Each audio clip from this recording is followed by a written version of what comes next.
judges, we are back live up in the debate room. This is FPL Debate 3, and the topic of this one is the season so far. We've got Ollie, Taylor, Carmina, and Peter from FPL SideNet up on the panel today. So we'll get right into it. As I said, the topic is the season so far. So there's a lot of questions that could be had. So if you've got questions and you're watching along virtually, get them in the live comments, and our man on the floor, Jack Gillibrand, will get around to you. And obviously to our live audience, if you've got any questions, just raise your hand. But we'll get right into it now. And Ollie, the first question is going to go to you.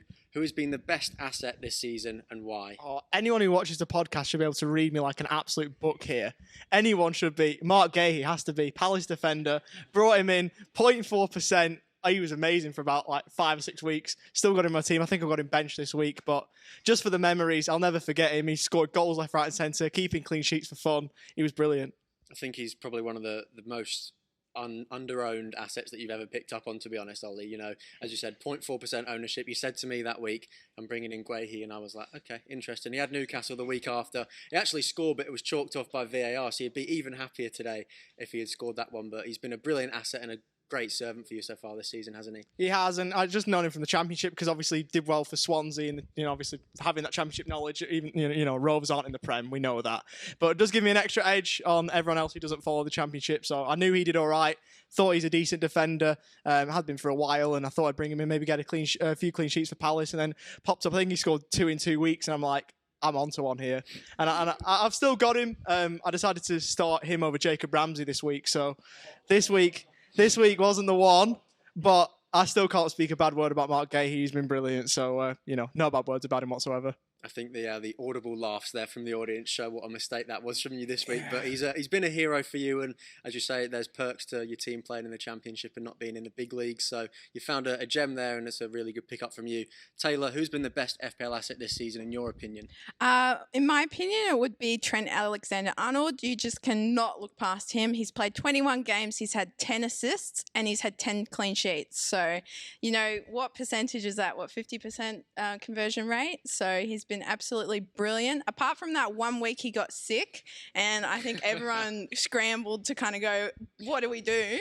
But other than that, you just cannot not have him. So he's been great. He's brilliant. I think the Guru said before when he was up here, he plays like a midfielder, doesn't he? The returns that he gets. If you don't have him in your team by this point, he's fairly essential. If you don't have him, you're going to be kicked week after week, aren't you? So he's definitely essential at this point in the season, I would say. And, he gets so many bonus points as well. That's the best part about his game, is because he's down as a defender. He obviously plays right back for Liverpool. He just gets so many bonus points. Yeah, Taylor. I think he's got 28. It was 23 or 28. So it's quite high up there, and he's got 150 points at the moment. So he's killing it. He's absolutely insane. He's an absolute machine for Liverpool, and he fits the way that they play. So if you don't have him in your team, I don't really know what you're doing at this point. We'll move on to the second question, and the mic will be with Carmina for this one. Who's been the biggest FPL fraud this season? I've got to wind back a little bit, back to game week 1, back to pre-season, thinking about Luke Shaw. Those couple of game weeks, I was really trying to hold on to that Man United asset. I was like, no, he's coming, doing well in pre-season, got the minutes, everything was there. But unfortunately, some of us really banked on him to do something, and unfortunately, it wasn't anything. Yeah, it was. I remember at the start of the season, he was, 5.5 million. I think everyone had him in their team. So I personally didn't myself, but he had such a good campaign with England at the Euros, didn't he? He was still sort of doing nothing for Man United these days. Yeah, it still hurts. It still hurts, that Man United woes. Yeah. That's why you never go with Man United assets, and I can say that while Inzaghi's not up here. But yeah, Luke Shaw is definitely up there for frauds of the season. Peter, what do you reckon for your FPL fraud of the season so far? Yeah, apologies to all the United fans here, but I'm going to go 2 foot on United as well. It's going to be Jadon Sancho for me. So, the last few years out in the Bundesliga, he's had nearly, 20 goal, 20 assist seasons, big price tag, and everyone pre-season the buzz was, do you go Bruno or do you go Jadon Sancho? And a lot of people were thinking, we're going to go outsmart the game, go with Sancho, save some cash. And yeah, it's been a measly return this season. And when you think about how United basically had 12 months to think about what they were going to do with Sancho, he's been so underutilised, and hopefully for him, he can sort of, reignite his career because there's so much potential there. But I think from an FPL perspective and promise, it's got to be Jadon Sancho. I think Man United are probably one of the fraud teams of the season so far, to be honest. With the summer transfer window that they had, all the players that they brought in, I think it's safe to say that Luke Shaw and Jadon Sancho are definitely up there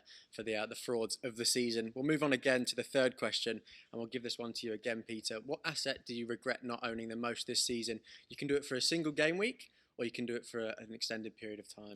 Yeah, well, I mean, FPL is all about getting the right players at the right time. Throughout the season, everyone's going to have the players that bang. It's just about when you have them. And for me, Bernardo Silva was one of those players. I timed it incorrectly. So I waited that 1 week too far. I think it was game weeks 8 to 15. He was just banging in goals and assists every week. And I was sort of thinking, no, this can't keep up. This can't keep up. It did keep up. But of course, the second I brought him into my team, he sort of reverted back to that deep role. So yeah, for myself, yeah, Bernardo. It always seems to happen, doesn't it, with FPL? You see a player doing so well. It reminds me of last season when the guru kept going on about Gundogan this, Gundogan that. And I was so adamant that I wasn't going to get him in my team. And every single week he just kept doing the business for him. And I never ended up bringing him in, and that's why he kept doing so well. So the guru's actually got me to thank for that one. But yeah, Bernardo Silva's definitely one that if you timed it wrong, some people still have him in their teams today, and he's just not really playing the way that he did for that sort of 4 or 5 game weeks. But someone that did pick up on it was D10, and he's been very vocal on Twitter about it. He found him before a lot of people did, and we spoke about the eye test before, and that was an eye test pickup over the stats for sure. So that shows how important that can be. But Carmina, what's one asset that you regret not owning this season? Oh, well, I would have to wind it back to probably about mid-season, and I was thinking about getting Rudiger in. Had him for 1 week and got rid of him, and that's when he went on that run where he had a good couple goals. He was starting to get more attacking, so unfortunately, yeah, didn't roll with that, and I ended up getting, I think it was Chilwell who got injured after that, and yeah, just no good things that come from Chelsea, unfortunately. So. But yeah, that's all for me. Yeah, that Chelsea defence has been so strong this season, and Rudiger's been such a hidden gem this season in FPL. I don't think a lot of people thought at the start of the season that he'd be so important to their teams, but that run that Chilwell went on was definitely good until he got injured. So we're hoping that we can see him back in our teams at some point towards the end of the season when he comes back, and I'm sure Peter will want him back in that Chelsea lineup for sure, because Marcus Alonso doesn't really cut it these days for them. I don't think he's getting on, but we'll pass it back on to Taylor, and we'll go to the fourth question. What's been the biggest lesson that you've learned playing FPL this season? My biggest lesson would be not to knee-jerk react, because I did that with Bruno in the second week of the season, and to my mistake, I captained him and triple captained, and I got a total of 3 points. And so that was my biggest regret. So yeah, do not knee-jerk react ever. So yeah, let's leave it at that. I think as far as knee-jerk reactions go, that's probably one of the biggest ones that you're ever going to see playing with triple captain in the second game week after Man United played one game at home against Leeds. So I think that's definitely a difficult way to learn the lesson, but definitely a valuable lesson to learn. Yeah. But Ollie, what's been the biggest lesson that you've learned this season? Probably not to listen to any of your advice. Just to trust myself a bit more, I think, especially with go back to the Guay pick, like no one went with him, and I said, right, I may as well go with it. I wouldn't have done it probably in the past, because I would have thought, right, it's too obscure. Everyone and their nan's telling me not to go with him because, he's Crystal Palace, 0.4% owned. Why would you do that? But I went with it. I ran with it, and it worked out well. It hasn't worked out on other occasions. I know, it has a tendency not to work sometimes, but also with Kamara, I think he played Newcastle that week possibly and played okay, but I went with him just off the backing that I thought he'd do all right. Potentially didn't quite work out, but I think he got a return the next week. So just to trust myself, go with the lower owned assets, and they might strike gold for you. I think it's my lesson so far. And it links back to what Quentin asked before in the live comments, and just reiterating again, if you do have any questions, get them through in the live comments. But you've got to go with your gut sometimes in FPL, and if it doesn't work out, you get back on your high horse and you go next week again. And that's the thing about FPL, is you've got 38 game weeks to get it right, don't you? So those gut decisions, you're going to have a fairly good batting rate with them at some point in the season, you'd like to hope, wouldn't you? Yeah, sometimes they work, sometimes they don't, but again, I think it gives you more chance to manage your own team if you go with your gut. I know we said before about how much information you consume. There's so much good information out there, and so many good podcasts and content creators in the room as we speak right now. But at the end of the day, it's your team to manage. I don't know how many times I've spoken with friends who are asking your opinion, just constantly asking questions and saying, it's your team.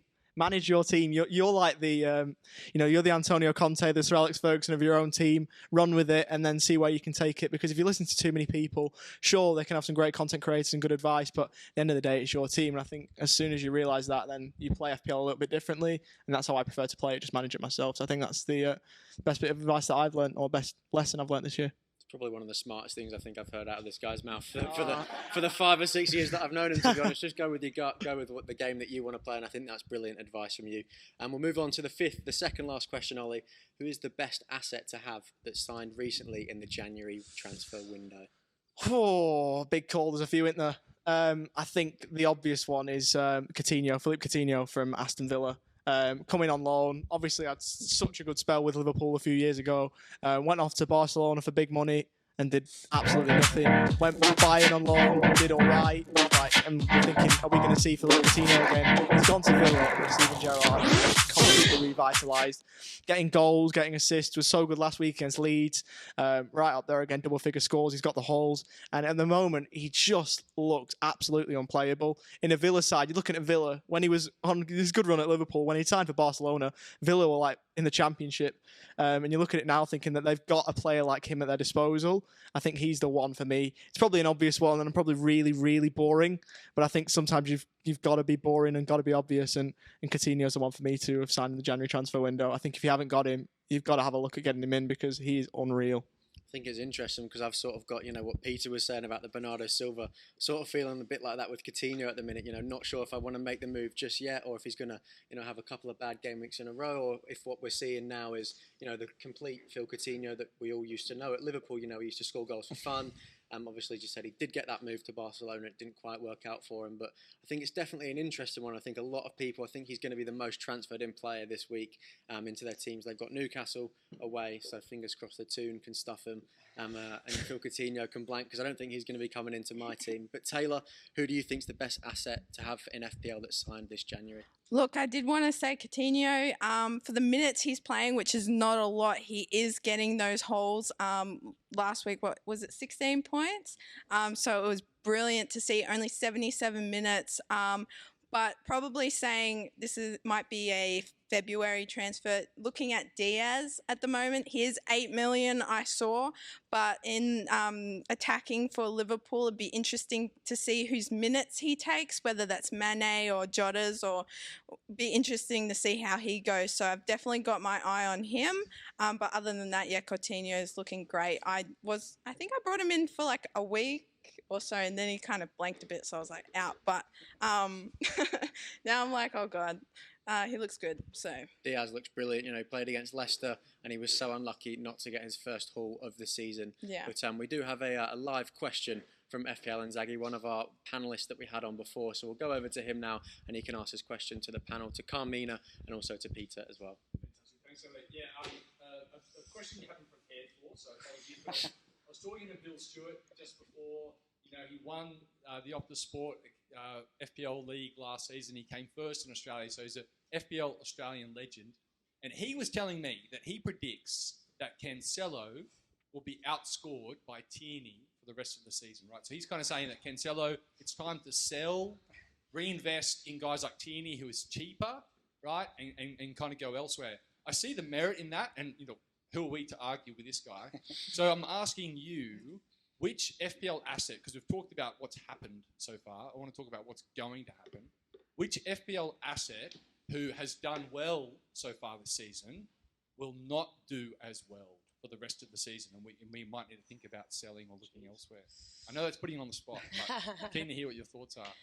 No, I know Antonio's done a great job this season, but he's really ticking down. And even though those fixtures are still looking green, still looking pretty good, I must say he's well out the door for me. And I don't know if he'll do any better, but I'm looking to possibly Waghorn, moving forward. But who knows? That's a thing. We predict, but sometimes we can get it wrong. So yeah, that's probably my answer. Okay, so at the moment, it looks like Reece James is close to coming back for Chelsea. I think the second half of the season probably won't be as strong as his first half of the season. That's more down to Thomas Tuchel just throwing the magnets around the board at the moment. So, with one of the biggest fears for FPL managers is rotation, and if anyone can rotate more than probably Pep Guardiola, it's Thomas Tuchel. So I think Reece James will struggle to match that first half. That was a very, very good question on the spot. This one that I've got now for the final two answers that we'll have Peter and Carmina again. It's kind of the reverse question of what FPL Inzaghi's just asked. Who's one player that you hope can step up for the rest of the season that hasn't necessarily performed so far this season? Yep, so I'm going back to my beloved Chelsea. And Hakim Ziyech is a player that has recently, he skipped AFCON, which was probably good for him. And he seems to have broken into that Chelsea 11. He seems to be first choice. And he's got an absolute wand of a left foot. So we're seeing him more involved. He's centre of a lot of the play. Chelsea trying to work their sort of formation around him to utilise him the best. So I think with his set-piece ability and just able to, hit a target from a mile away, I think Hakim Ziyech could be an absolute baller. I think 7.3 million. Very cheap, very good asset that I think it's a very good point that you make, could really turn up for the second half of the season. Carmina, what do you think? Oh, I'm thinking about Lucas Moura, and shout out to Maddie as well for the Spurs shirt there. But I brought him in the last couple of weeks. Was thinking it was only going to be a short-term pick, but in my eye test, I think in my opinion, he looked good.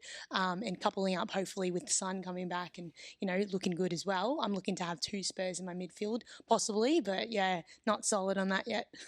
Yeah, I think Lucas Moura has been a player that's been revitalised under Antonio Conte. He's playing much more better football for himself now, and he's helping Spurs out a lot more. So I think that's a very good pick from both you and Peter. And we do have one final question from the audience. We've got Charlie, and he'll go to Taylor first, and then to Ollie, and then we'll wrap up this debate. But Charlie, the floor is yours. Thank you, Elliot. So yeah, my name's Charlie Roberts, and I've been playing FPL for 7 seasons. I've Jack Tommy introduced himself, so there you have it. It's like a therapy circle.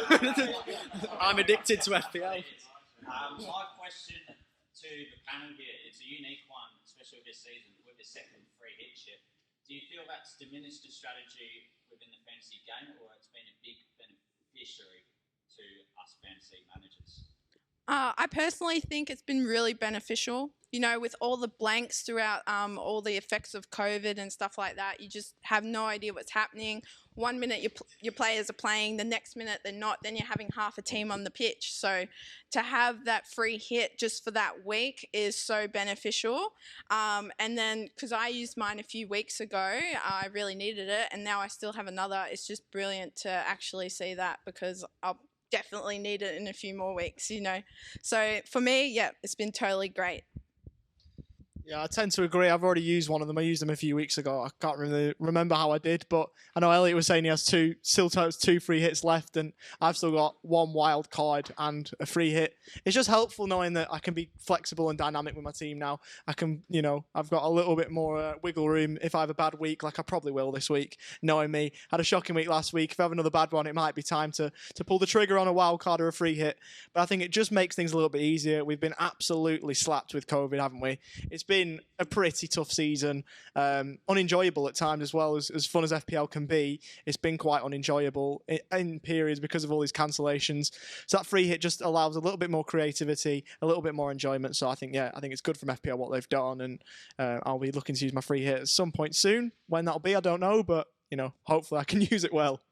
Yeah, I think a lot of FPL managers really appreciate it, just knowing that we're sort of cared about and they're looking out for us during what's been quite a difficult season. But that does wrap up the FPL panel. Debate 3, the season so far. So Ollie, Taylor, Carmina and Peter, we thank you, and we'll be back soon with the FPL Addicts live podcast from Ultra Football in Melbourne.